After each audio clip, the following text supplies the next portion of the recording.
Although there is mention of atom in our scriptures, ancient Indians and Chinese also used the 5 basic elements as the basis for understanding the universe. The elements that we spoke about in the past. That is the way it stayed. Even the Greeks later gave more explanation of it, and that's what most of the scientists used for many years to understand and manipulate their surroundings.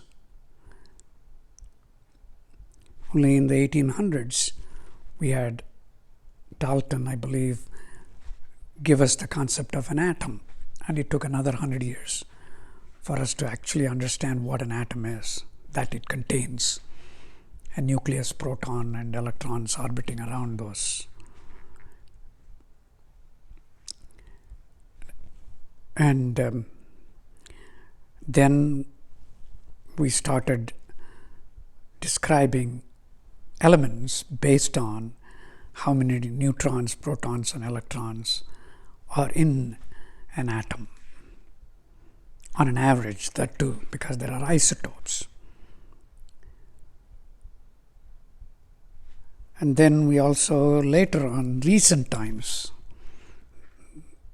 the quantum theory told us about the chance element that is attached to even within the atoms. In other words, where are the electrons going to be? They are orbiting all the time. If someone asks me, where is the electron? One cannot give an answer to it. Unless you say, at what time? Heisenberg's uncertainty principle is based on that. So, our understanding has been constantly evolving. There's so much to it. I have no clue what it's all about because I'm not a physicist, but even if you're a physicist, not everything is known. There's a lot more to be understood. And just the fundamental element of science, the atom, itself is not completely understood. In other words, going back to that, where is the electron? It could be anywhere, right? It was there at this time, it's going to be there, it's going to be where, we don't know.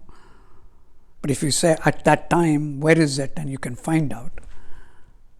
So the past, the present, and the future, it's constantly changing. That can be extended to even larger things in the universe. Any specific thing, if you want to know where it is, you have to attach a time to it, time and space.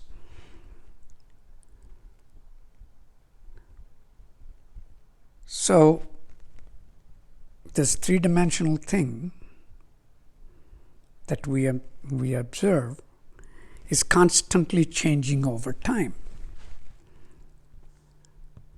and has been changing in the past.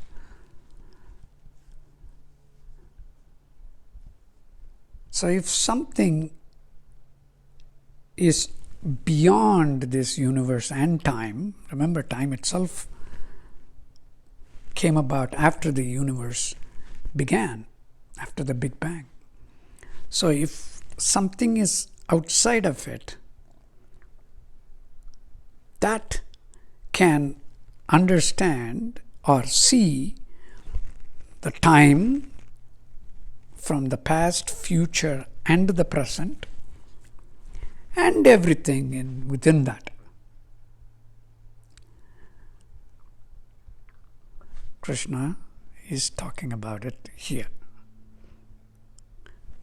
I know the past, I know the present, I know the future. All of them exist at the same time for me. Because something beyond this universe, all the time, therefore, at any moment of time, the universe is all known. For us, that's not the case.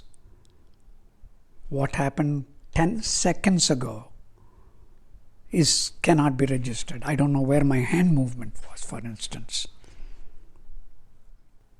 So we cannot capture all the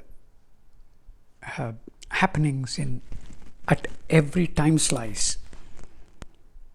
But if somebody can do it, that person has to be beyond, outside of this 4 dimensions. And that is Krishna, is what is said in this particular verse.